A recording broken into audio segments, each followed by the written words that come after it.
Olá, estudantes da educação de jovens e adultos. Estou aqui para mais uma aula de matemática junto com você. Espero que você esteja bem, que esteja ainda mantendo os cuidados em relação à Covid-19, o distanciamento social, o uso da máscara, a higiene das mãos e, além disso, que você esteja com as vacinas em dia. Isso é muito importante, não é mesmo? Muito bem, em nossa aula de hoje iremos trabalhar a respeito de números decimais e frações. Vou dar um tempinho para que você organize seu material para que possamos iniciar nossa aula.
Muito bem, estudante.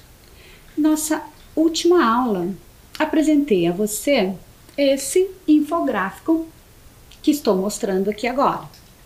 E ele apresenta dados de pessoas em ocupações informais. Se recorde, estudante, que fiz uma observação importante a respeito desse infográfico. Nossa intenção era estar analisando esses dados, principalmente porque eles estão sendo apresentados através da porcentagem. No final de nossa aula anterior, lancei a você esse desafio, que faremos agora a correção. Mas vamos relembrar qual era mesmo essa situação? Vamos lá? Analisando o gráfico específico por sexo, percebemos que a quantidade de pessoas de cor branca é menor do que a de pessoas de cor preta ou parda. Calcule a diferença apresentada entre as mulheres e também entre os homens. Observe, estudante, que nós temos ao lado de nosso infográfico os dados apresentados no gráfico que se referem ao sexo. Então, nós temos ali dados em relação aos homens e em relação às mulheres. A ideia era calcular a diferença apresentada entre as mulheres, entre mulheres de cor branca e mulheres de cor preta ou parda. A mesma situação em relação aos homens de cor branca e em relação aos homens de cor preta ou parda. Então, vamos fazer a nossa conferência. Primeiramente, em relação às mulheres. Claro que se vamos calcular a diferença, o nosso cálculo ele é de subtração. E quando realizamos um cálculo de subtração, estudante, não se esqueça que o nosso maior valor precisa ser indicado acima. Então, 47 inteiros e 0,8% corresponde a porcentagem de mulheres da cor preta ou parda. E 34 inteiros e 0,7% mulheres que se autodeclaram da cor branca. Se vamos calcular a diferença, um cálculo de subtração. Bom, 8 menos o 7 dá um total de 1. Tenho 8, tiro 7, fico com 1. 7 menos 4 dá um total de 3. Tenho 7, retiro 4, fico com 3. E 4 menos 3 dá um total de 1. Indicando a vírgula, ficamos com uma diferença de 13,1%. A diferença entre mulheres de cor preta ou parda e entre mulheres da cor branca. Vou dar um tempinho, estudante, para que você confira esse cálculo aí em seu caderno.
Vamos agora para a conferência em relação aos homens.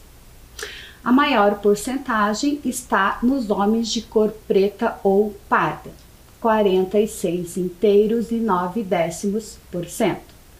E a menor porcentagem está nos homens de cor branca, 34,4%. Então vamos lá. 9 menos 4 dá um total de 5. 6 menos 4, 2. E 4 menos 3, 1. Vamos indicar também a vírgula. Então, a diferença entre homens de cor preta ou parda e homens de cor branca é de 12,5%. Ou de 12,5%. Espero que aí seu caderno também esteja correto esse cálculo em relação aos homens. Mas vou dar um tempinho para que você faça essa conferência.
Prontinho, estudante? Então vamos continuar pensando um pouquinho mais a respeito de frações, de números decimais e também de porcentagem. Trago você a uma nova situação agora. Em uma empresa, há 144 funcionários. Com o objetivo de oferecer bolsas de estudos, foi feito um levantamento e constatou-se que 25% deles não cursaram o ensino fundamental completo. Então, em uma empresa, há 144 funcionários e com a intenção de estar oferecendo bolsa de estudos, foi feito esse levantamento. E esse levantamento constatou que 25% desses funcionários não cursaram o ensino fundamental completo.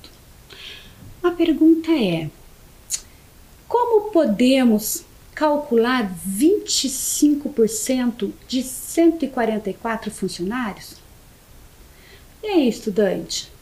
Já se deparou em algum momento com uma situação onde você teve a necessidade de calcular a porcentagem de um valor?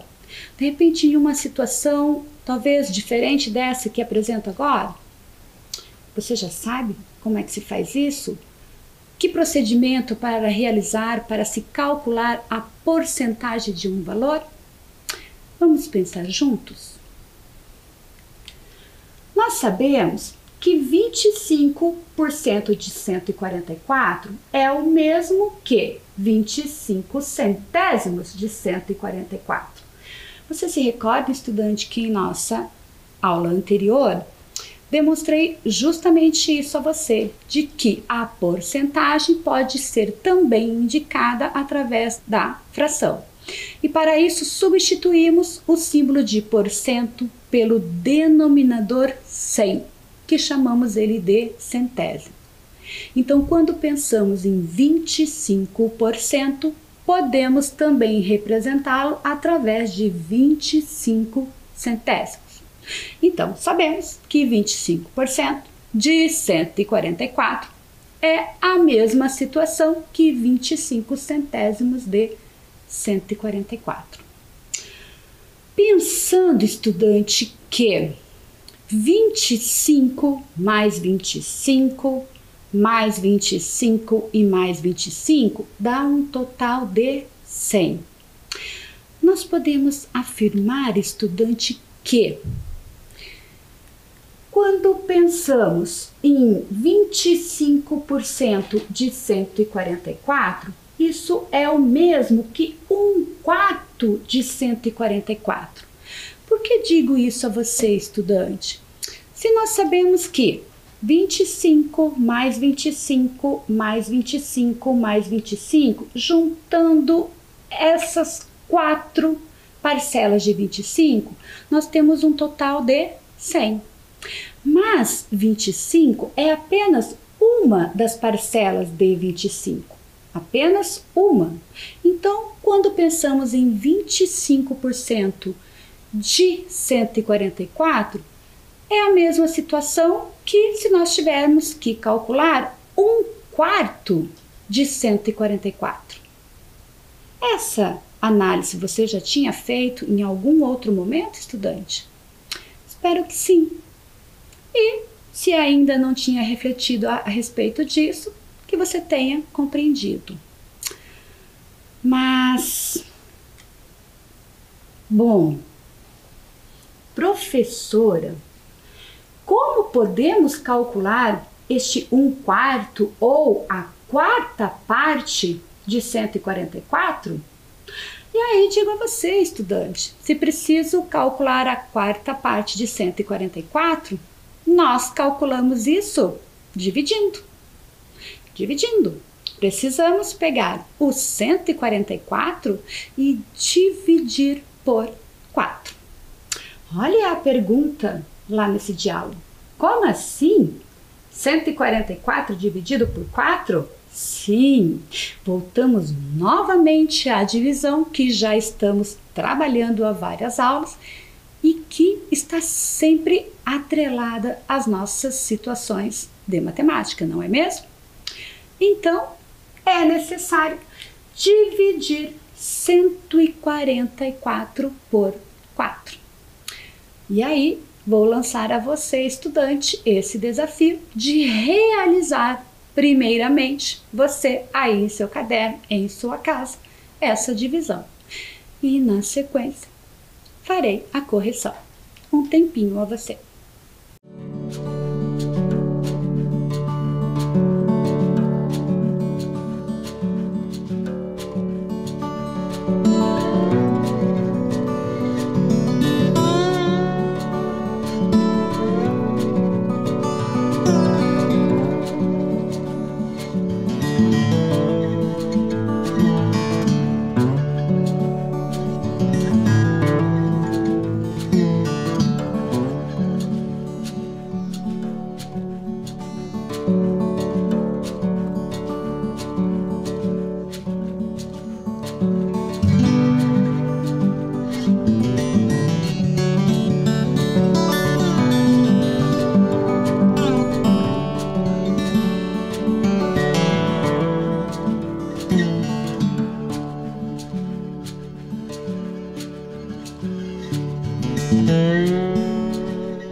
Prontinho, estudante? Agora que você já concluiu aí em seu caderno a operação de divisão, farei o cálculo com você. Bom, se vamos dividir 144 por 4, imagino que você tenha resgatado aí em seu caderno a tabuada do 4 que construímos em algum momento de nossas aulas anteriores. Eu resgatei para fazermos essa conferência. Muito bem, 144 dividido por 4. Só recordando que o 144 é o nosso dividendo e o 4 é o nosso divisor. Bom, primeiramente vamos pensar no primeiro algarismo que está na ordem da centena. Ele é 1. Acontece que 1 é menor do que 4. Então não vamos dividir o 1 por 4. Vamos precisar pegar também o algarismo que está na ordem da dezena. E já que não vamos dividir o 1 que está na ordem da centena, vamos indicar ali em nosso quociente, na ordem da centena, este zero. Como 1 está na ordem da centena, não vou dividir ele por 4, pois 1 é menor do que 4. Então, vou indicar na ordem da centena, lá no quociente, o zero. E vou trabalhar com as 14 dezenas. E aí, estudante, vamos correr para a tabuada do 4 em busca deste resultado 14 na tabuada do 4. Se você já memorizou ou se você resgatou a sua tabuada, você irá perceber que não temos um resultado 14 na tabuada do 4. Nós temos o resultado 12, que é o resultado mais próximo. 4 vezes 3 é 12. Isso quer dizer que 14 dezenas dividido por 4 dá um total de 3. E aí, precisamos realizar a multiplicação. 3 vezes 4 é 12.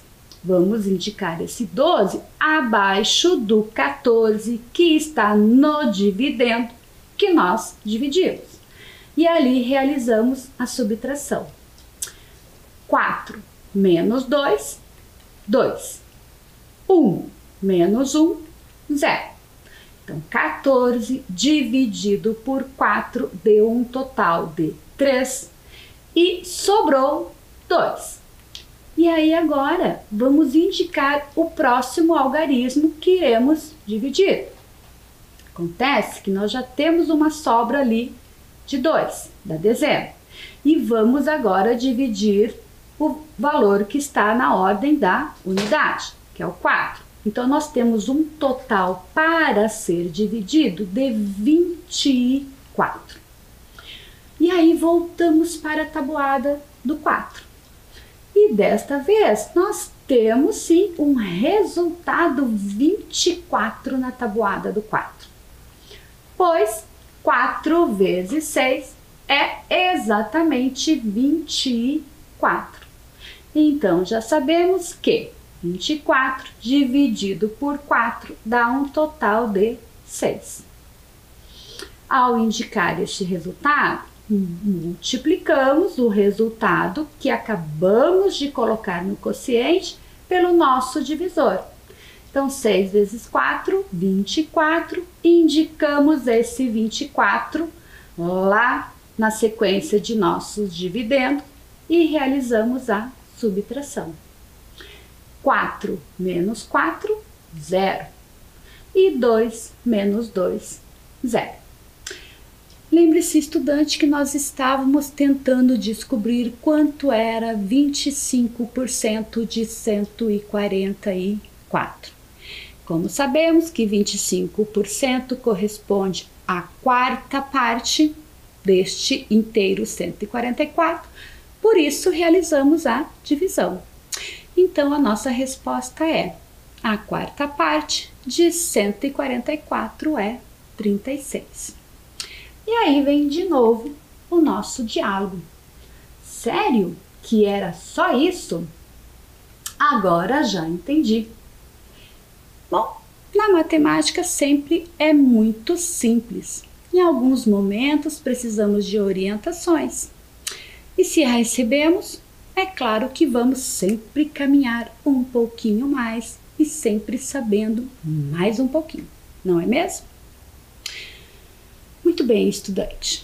Bom, a porcentagem, ela está em todos os assuntos que acabamos discutindo, ou seja, apresentado em dados da Covid-19, como apresentei a você em aulas anteriores, em dados esportivos, vemos muito isso nas informações, em noticiários, dados esportivos sendo apresentados através da porcentagem.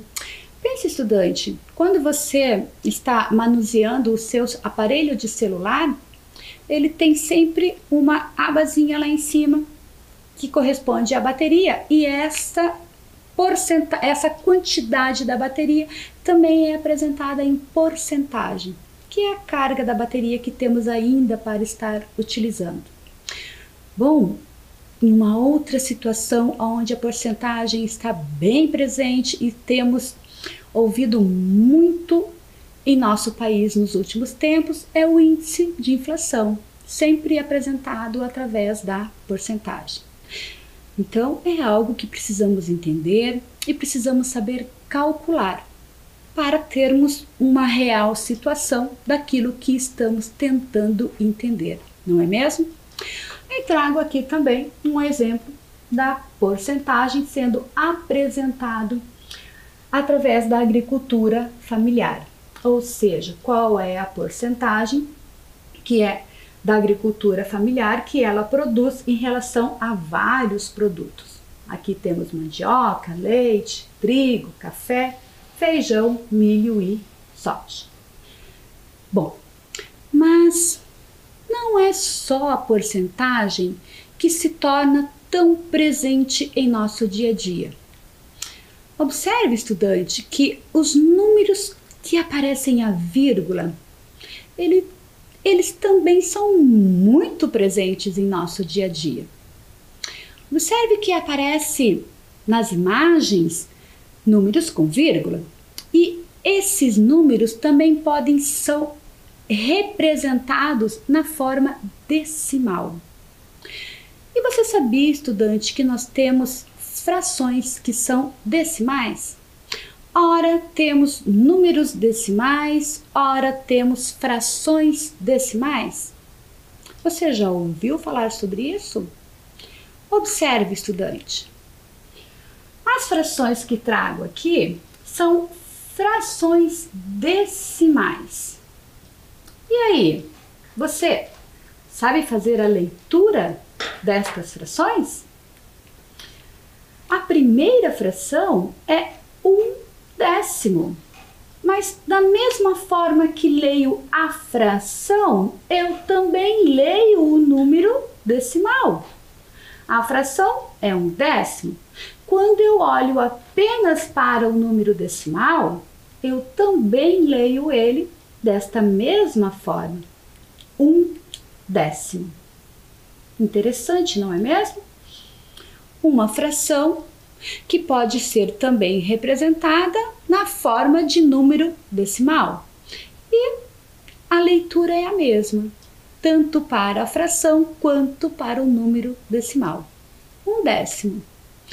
E neste caso, estudante, como fazemos a leitura desta fração? Ou como fazemos a leitura deste número decimal? E aí, você já fez a leitura aí em seu caderno, observando essa tela? Quando pensamos apenas na fração, nós lemos ela 1/100. E quando focamos no número decimal, também lemos 1/100.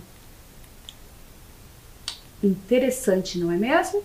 Mais uma fração decimal que sua leitura é exatamente igual quando ela está representada em número decimal. E agora, estudante? Nós temos a fração 1/1000. E nós temos também o número decimal 1/1000. Percebeu a relação? Vamos continuar então. Preste bastante atenção na leitura deste texto.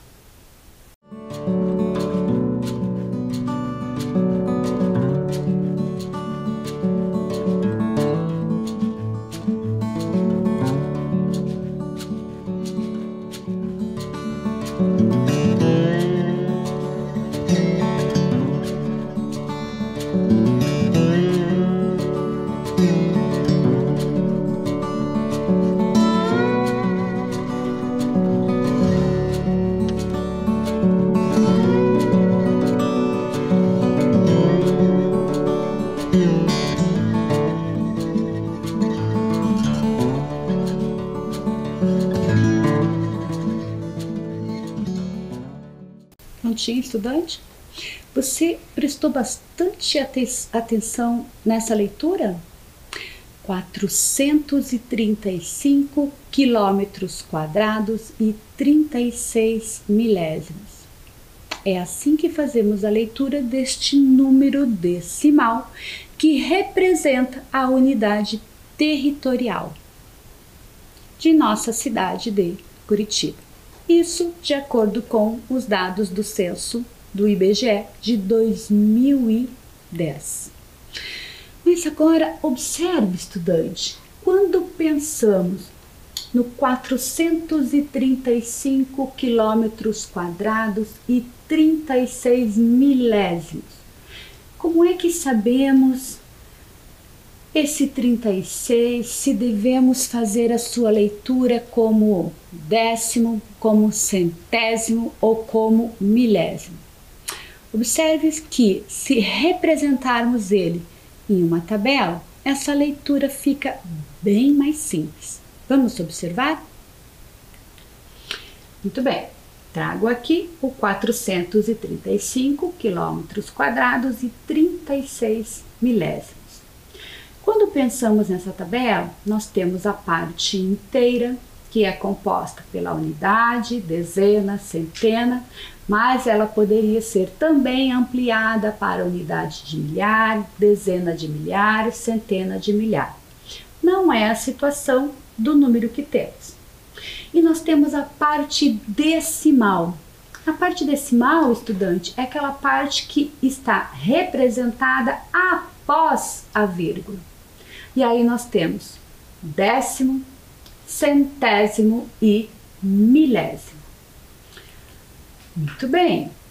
Na parte inteira, ou seja, é a parte que está antes da vírgula, nós temos o 435. Na parte decimal, que está representada pelo décimo, o centésimo e o milésimo, observem que na ordem do décimo nós temos o algarismo 0. Na ordem do centésimo nós temos o algarismo 3. E na ordem do milésimo nós temos o algarismo 6. Por isso que quando lemos a parte decimal, nós vamos ler 36 milésimos, porque nós fazemos a leitura da parte decimal indicando na ordem aonde o último algarismo foi representado. Então, 435 quilômetros quadrados e 36 milésimos. Tudo bem, estudante? Eu vou dar um tempinho para que você faça o registro aí em seu caderno desta tabela. Em outro momento que você estiver realizando alguma outra situação envolvendo o número decimal, pode ser que essa tabela lhe auxilie. Um tempinho a você.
Tudo bem, estudante? Vamos seguir então? Vamos fazer a leitura de alguns números decimais para que você memorize como é a forma correta. Vamos lá? Bom, trago aqui 3 exemplos. Dê uma olhada na parte inteira, na parte decimal e tente você, estudante, fazer essa leitura. Como lemos o primeiro algarismo? Agora, o segundo algarismo e o terceiro algarismo. Vamos ver se ficou correto? essa sua leitura? No primeiro valor, nós temos 12 inteiros e 3 décimos. Espero que você tenha feito a leitura correta. No segundo valor, nós temos 5 inteiros e 23 centésimos. E no último algarismo, temos 137 inteiros e 67 milésimos. Observe, estudante, que quando nós temos na parte decimal apenas um algarismo, como é o primeiro exemplo, nós lemos esse algarismo acrescido de décimos, ou seja, esse 3 está na ordem do décimo. Quando nós temos duas casas decimais, então nós lemos essas duas casas decimais centésimos. E 3 casas decimais milésimos. Então nós temos 12 inteiros e 3 décimos, 5 inteiros e 23 centésimos e 137 inteiros e 67 milésimos. Vou dar mais um tempinho para que você faça o registro dessas leituras em seu caderno, que irá ajudar em algum momento que você precise novamente fazer essa leitura.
Muito bem, vamos continuar então?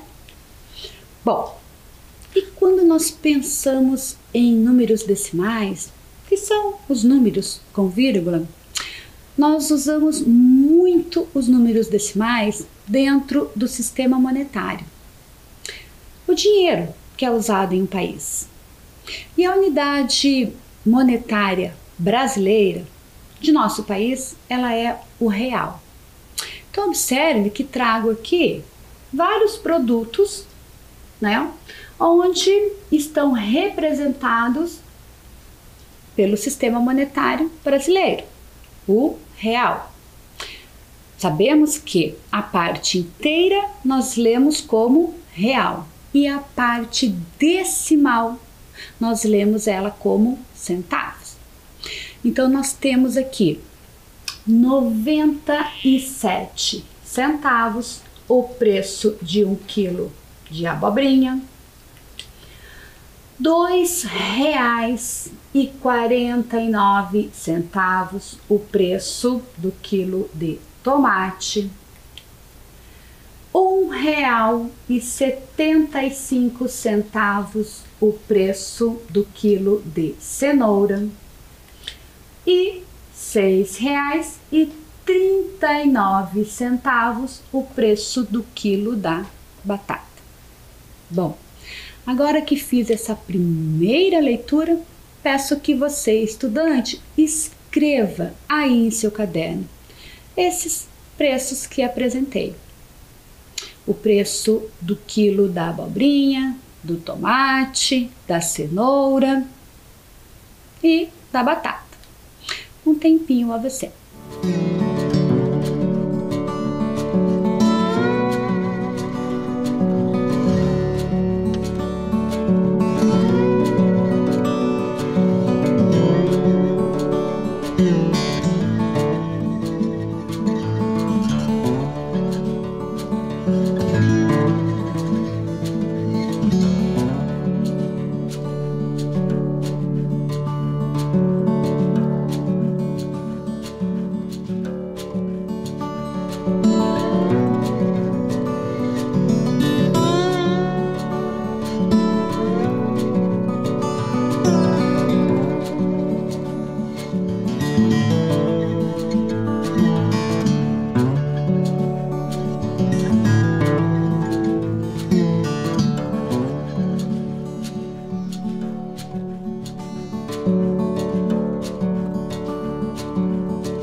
Prontinho?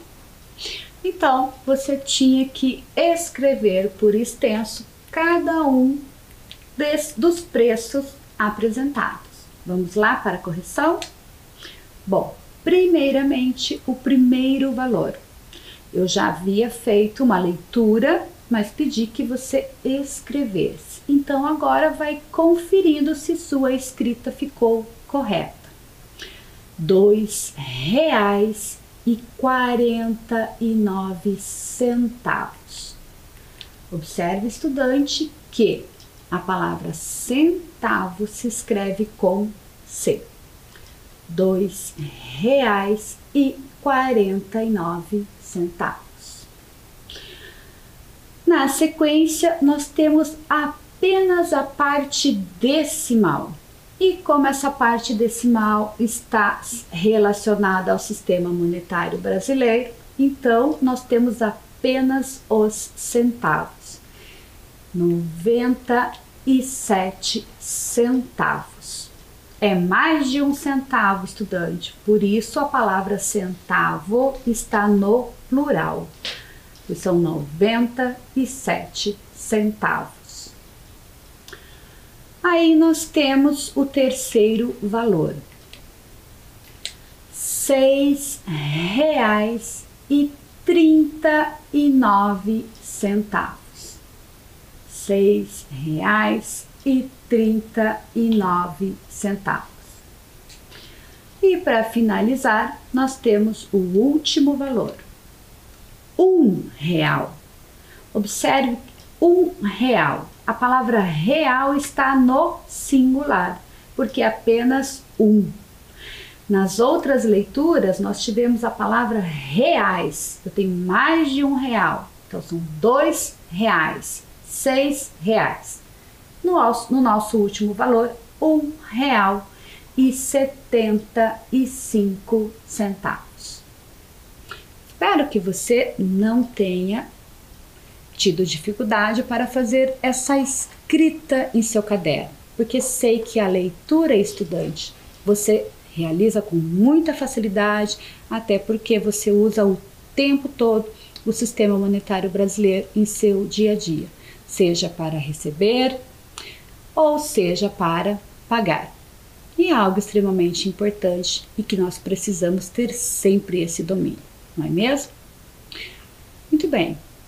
Nossa aula de hoje se encerrou, terminamos, começamos nossa conversa a respeito de números decimais, de frações, alguns momentos ainda porcentagem. Espero que você não tenha ficado com nenhuma dúvida. Bom, espero que você continue mantendo os cuidados em relação à Covid-19, mantenha o distanciamento social, o uso da máscara, a higiene das mãos, esteja sempre com suas vacinas atualizadas em dia. Até a próxima aula, estudante.